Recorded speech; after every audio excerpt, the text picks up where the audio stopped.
ये कंसाइनमेंट बहुत ही खतरनाक है जो है। इस कंसाइनमेंट को हमें हर हाल में रोकना होगा सर। कौन होगा इन सब का जिम्मेदार बताइए।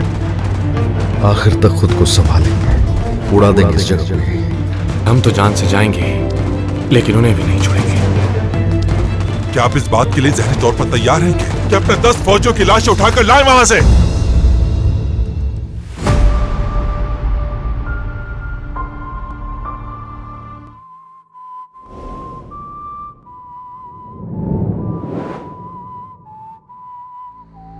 जब उन्होंने हम दोनों को एक साथ देखा तो मुझे अंदेशा हुआ कि कहीं वो आपको नुकसान ना पहुंचाएं, यही देखने आया था। बस यही बात थी, यही बात थी। इस बात का क्या मतलब? यानी क्यों कोई नुकसान पहुंचाएगा? मैंने किसी का क्या बिगाड़ा है? मेरा तो किसी से कोई लेना देना नहीं।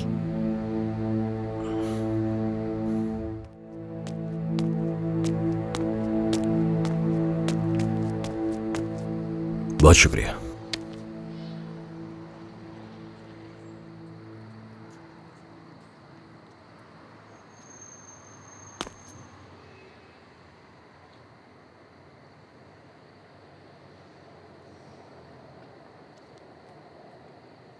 मतलब ये हुआ कि आप एक ऑफिसर हैं और आपको एक टास्क मिला है। कुछ बदमाशों ने हमें साथ देख लिया, इसी वजह से आप घबरा गए, ऐसा ही है? टास्क इंपॉर्टेंट नहीं है, लेकिन मैं एक ऑफिसर हूं, सही समझिए आप। एक और बात ये कि यानी वो लोग मुझे नुकसान पहुंचा सकते हैं? जी हाँ, वाकई। मुझसे कैसी दुश्मनी? नहीं जानता।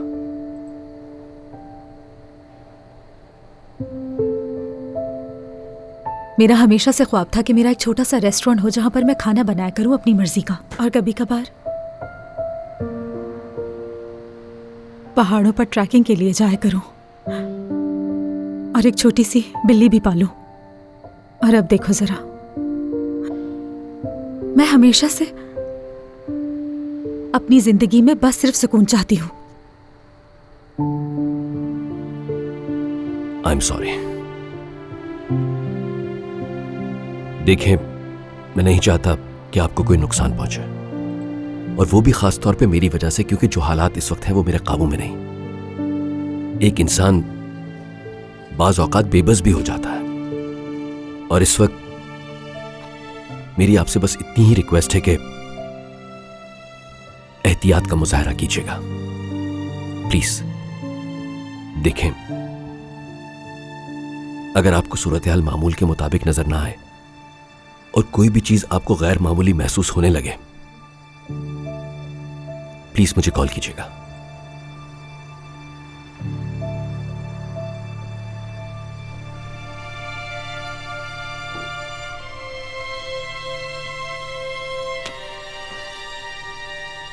एक बार फिर से माजरत, मेरा मकसद आपको परेशान करना नहीं था।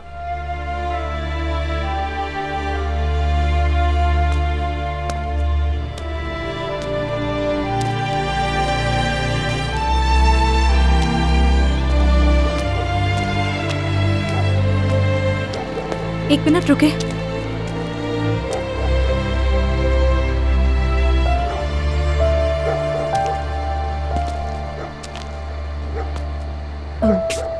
वो आप मेरी बात सुने बगैर ही बाहर आ गए। मैं ये कहना चाहती थी कि जो कुछ भी हुआ उसमें आपकी कोई गलती नहीं। आपको बुरा महसूस करने की जरूरत नहीं है। मैं नहीं चाहता कि आपको कोई तकलीफ पहुंचे। वैसे मैं फिर से अपना तारुफ करवा देती हूँ। मैं पिया, मैं जानता हूं। देखिए, मेरी बातों को सीरियस लीजिएगा और अपना बहुत ख्याल रखिएगा प्लीज। खुदा हाफिज। आप भी अपना ख्याल रखिएगा।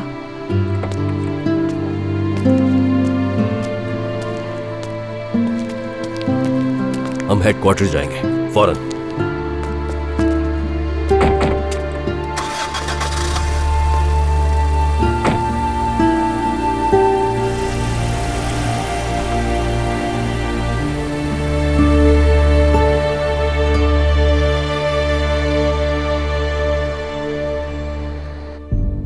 यहां से प्रेस करते रहो। इसको क्या हो रहा है? थोड़ा और जोर से। हाँ,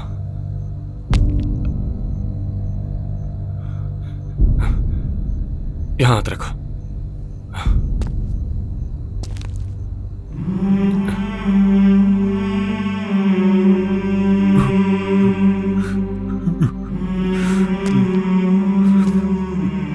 नब्ज बहुत धीमी चल रही है।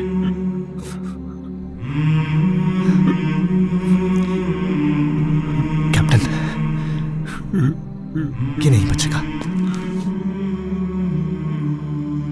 किसी तरह बचा लो इसको, ये ऐसे नहीं मर सकता, नहीं मर सकता। कमांडर, कुछ तो करे आप कि बच जाएगा। ये ऐसे मुझे छोड़कर नहीं जा सकता, नहीं जा सकता, नहीं जा सकता, जा नहीं सकता ऐसे।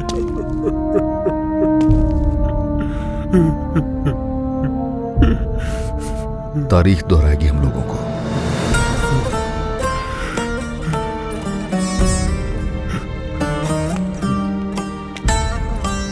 गालिब से ढांप दो। इसकी जगह मुझे मर जाना चाहिए, मुझे मर जाना चाहिए। मैं मर जाता तो कहीं भी था।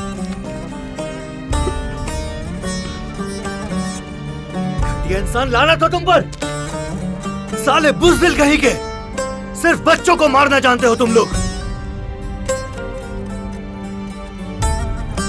उसने सिर्फ इसलिए उसको मार दिया क्योंकि मैंने बाप को बताया था कि बाप का।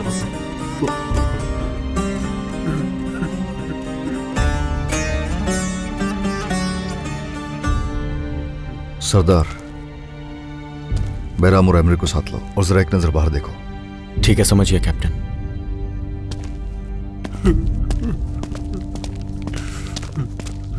तुरान,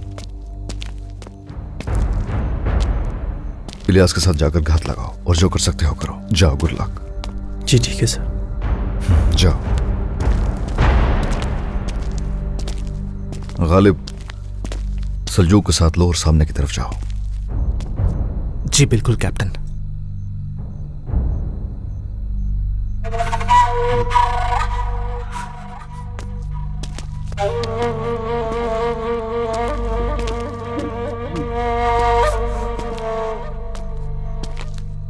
मेरा इस जिंदगी में कोई भी नहीं है, मगर अगर आप फिर किसी मुश्किल में होंगे तो मैं ऐसे कितने बच्चे आपके ऊपर कुर्बान कर देता। मैं उस वक्त तुम्हारी उम्र का था जब मुस्तफा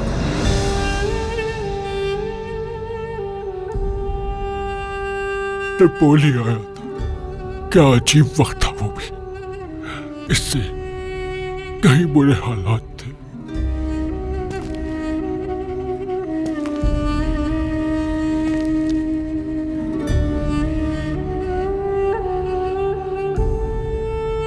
मुस्तफा कमाल कहा आपने?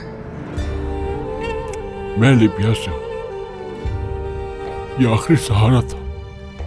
मेरा नाम महमूद है और इसका भी वही था, और मेरे दादा का भी। उन्होंने मुझे बताया था कि उन्होंने मुस्तफा कमाल के शाना बशाना कितनी ही लड़ाइयां लड़ी इटालियंस के खिलाफ, और उनके हाथ में भी यही झंडा था। उन्होंने उमर मुख्तार और मुस्तफा कमाल की बहुत सारी कहानियां सुनाई हैं मुझे। मुस्तफा कमाल वो एक बहादुर और जज्बाती इंसान थे। उनकी आंख जख्मी थी और जिस्म आग में झुलस चुका था, फिर भी वो जंग करने से पीछे नहीं हटे। मेरे दादा कहते थे उन्होंने अपनी जिंदगी में उससे बहादुर इंसान नहीं देखा, और तुम में उनकी छवि नजर आती है मुझे।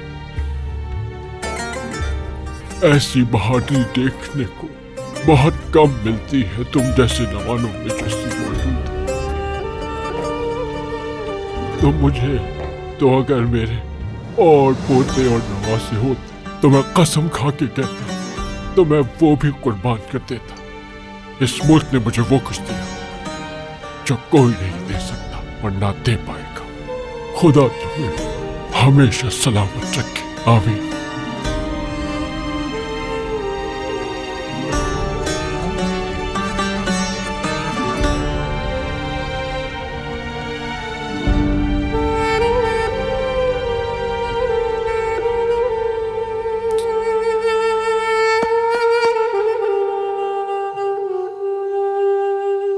सर वो लोग हमला करने वाले हैं। एहतियात से, सब झुक जाए नीचे।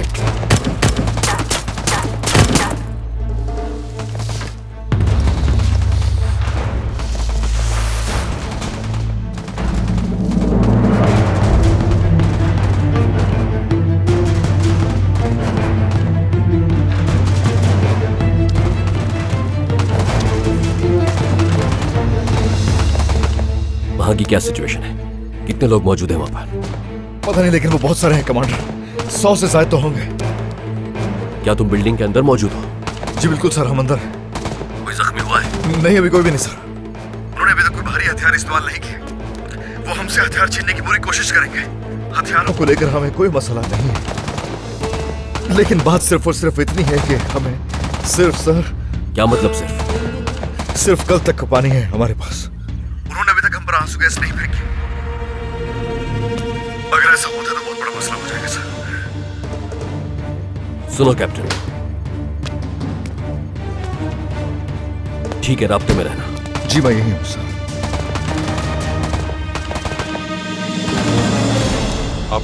आप लोग कमरे से बाहर जा सकते हैं। जो हुक्म सर।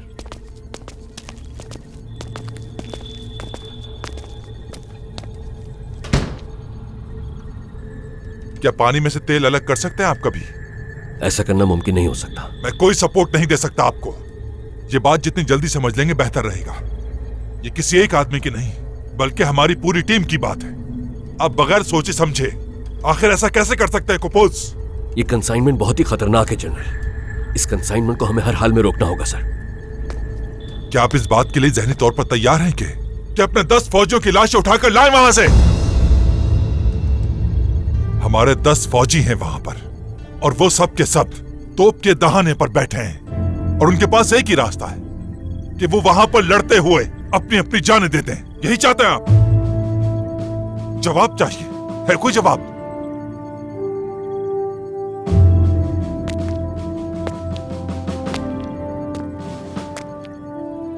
इस वक्त कोई मौजज़ा ही हो सकता है कि हमारे नौजवान जिंदा सलामत वापस आ जाए, क्योंकि मुझ में अब इतनी हिम्मत नहीं कि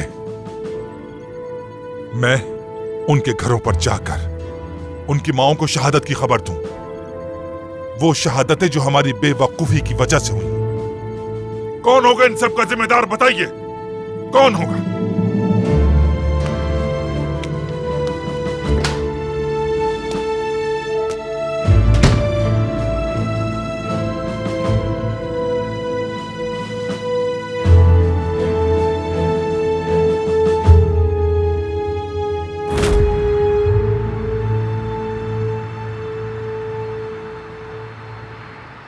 They indicated that better plan will be implemented for tea and hazelnut productions. The team listeners, combat against terror range in full force. 4 terrorists were implicated in combat between security forces and terrorists on Keto Mountains the previous night in Gavas district of rural Bitlis. किसी को उतरना है यहाँ? Many weapons has been found by the security forces. इस stop पर किसे उतरना at है? an undisclosed location between 2 Turkish. इस स्टॉप पर जिसे उतरना है जल्दी उतरे, हम ज्यादा देर नहीं रुक सकते।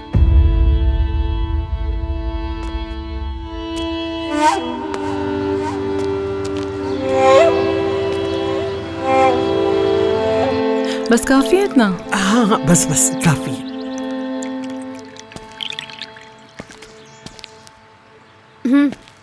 अम्मी देखिए, अंकल आए हैं।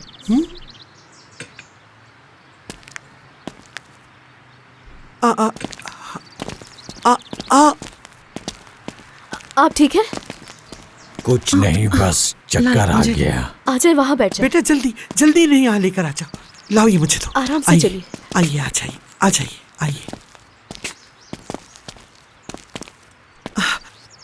आराम से बैठ जाइए। आप ठीक तो है ना? मैं सरदार के बारे में सोच रहा था। वो लोग किसी जरूरी मिशन पर गए हैं, बस उसी की फिक्र लगी रहती है। कुछ मत पूछे निजात भाई, मेरा भी यही हाल है। माँ बाप के लिए बच्चों से बढ़कर क्या है। वैसे मैं अपने साथ आप लोगों के लिए गांव से काफी चीजें लाया हूँ। बहुत जहमत की आपने, इतनी दूर से इतना वजन उठा कर लाए। बहुत अच्छा है सब कुछ, बहुत शुक्रिया। अरे इसमें शुक्रिया की क्या बात है। मैं आप लोगों से मिलने आ रहा था, तो सोचा कुछ ले चलूं साथ। शर्मिंदा कर रहे हैं, वैसे बहुत शुक्रिया। ये दही है ना? हाँ बुरा ना माने तो क्या मैं इसे थोड़ा सा ब्रेड पर लगा सकती हूँ, क्योंकि मुझे बहुत पसंद है। हाँ हाँ जरूर बेटा जरूर। आपका बहुत बहुत शुक्रिया। हाँ तो निजात भाई, गांव का बताएं, सब ठीक है ना वहाँ पर? कैसा है? जी सब ठीक है वहाँ। वैसे मैं कुछ दिनों से एक बात सोच रहा हूँ। सब अच्छा ही होगा इंशाल्लाह। सरदार की शादी का सोच रहा हूँ मैं। क्या हुआ? आराम से, ये लो पानी पियो। ये तो बहुत अच्छी खबर है। उसकी उम्र भी काफी हो गई है। गांव में एक लड़की देखी तो है, वो लड़की बहुत अच्छी है। उसके घर वाले भी राजी हैं। सोचा एक बार सरदार से पूछ लूं। जिंदगी का कुछ भरोसा नहीं, आज हम हैं कल नहीं। बस मुझे इसी बात की परेशानी है। अरे नहीं, आप परेशान ना हो, सब अच्छा होगा इंशाल्लाह। बिल्कुल इम्पॉसिबल सी बात है, ये नहीं हो सकता। क्यों बेटा? क्या हुआ बेटी? दरअसल निजात अंकल, बात यह है कि आप खुद ही अच्छे तरीके से जानते हैं ना, रिश्तेदारों में शादी हो जाए तो बहुत ज्यादा मसले होना शुरू हो जाते हैं। बनती नहीं है आपस में एक दूसरे की, बिलावजी परेशानियां पैदा होती है ना, समझ सकते होंगे आप। बेटा वो हमारी दूर की रिश्तेदार है। उस बच्चे का ताल्लुक मेरी मरहुमा वालिदा के दादा से है। लेकिन ये बिल्कुल गलत है, बहुत ज्यादा गलत। ये कह रहे हैं वो लड़की इनकी दूर की रिश्तेदार है, मगर फिर भी शादी के बाद मसाइल हो ही जाते हैं। उम्मीद है कुछ गलत नहीं कहा होगा। ओह, आपकी चाय खत्म हो गई। 1 मिनट और दे देती हूँ। मैं चाय बहुत अच्छी बनाती हूँ, पता है? डॉक्टर है ना वो, इसलिए ऐसी बातें कर रही है। आप बुरा ना मानिएगा। लीजिए, पी के बताइएगा कैसी है। बहुत शुक्रिया।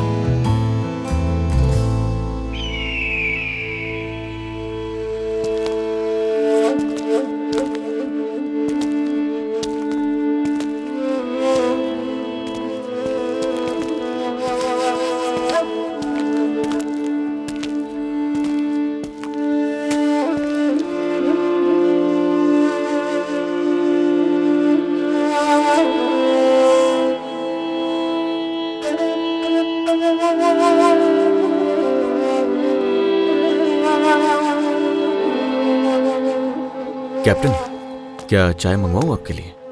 मूड बहुत हो रहा है इस वक्त चाय का। चाहे कैसे भी हालात हो, तुम हमेशा मुस्कुराते हो। खैर, चाय पीना कोई इतनी बुरी बात भी नहीं है, और चाय हमेशा मेरे दिमाग को डाइवर्ट कर देती है। मुझे लगता है हम लोग आदी हो गए चाय के। ऐसा ही है ना? इमेजिन करें आप कैप्टन, सिल्वर आंटी और हम लोग गार्डन में बैठे हुए, नहीं बल्कि आप नहीं बैठे हुए। उसके बाद क्या होता है, वो मेरे लिए मेरी मनपसंद चाय लेकर आती हैं, उसमें चीनी और गुड़ वगैरह सब डाल के। उसके बाद पूछती हैं कि तुम डिनर में क्या खाओगे, और मैं सारी वो चीजें बोलूं जो आपको पसंद है।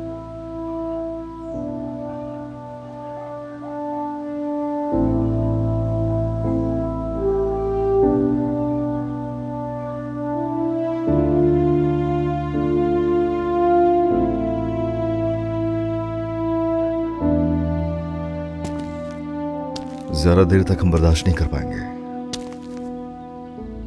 अच्छी तरह अंदाजा है मुझे। बाहर जाकर भी मारे जाएंगे, और अगर अंदर रहेंगे तो ऐसे ही मर जाएंगे। क्या चल रहा है आपके दिमाग में? आखिर तक खुद को संभालेंगे, आखिर तक। फिर क्या? उड़ा देंगे इस जगह को यहीं, चाहे हम लोग अंदर रहें। मतलब आप कह रहे हैं कि हमारी मौत का कोई मकसद होना चाहिए, है ना? क्या सही कह रहा हूं मैं? 100 टीम कैप्टन के इर्द गिर्द जमा हो जाए।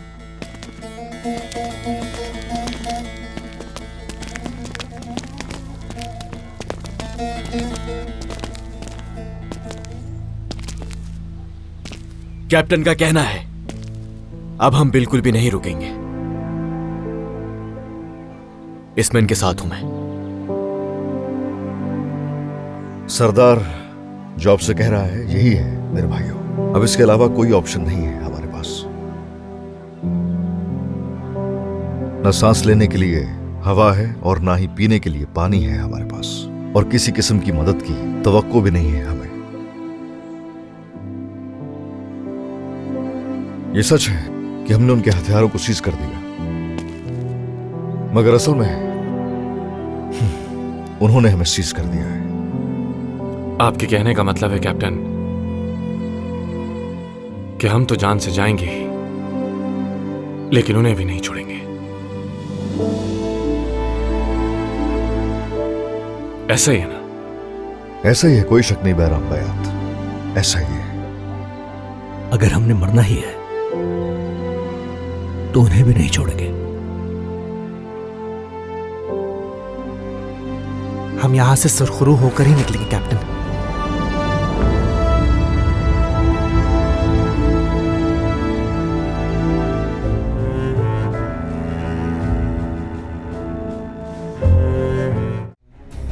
तो चलो मिलवाते हैं तुम्हें मिस्टर आर्दम से। चलो टीचर, शागिर्द आ गए तुम्हारे।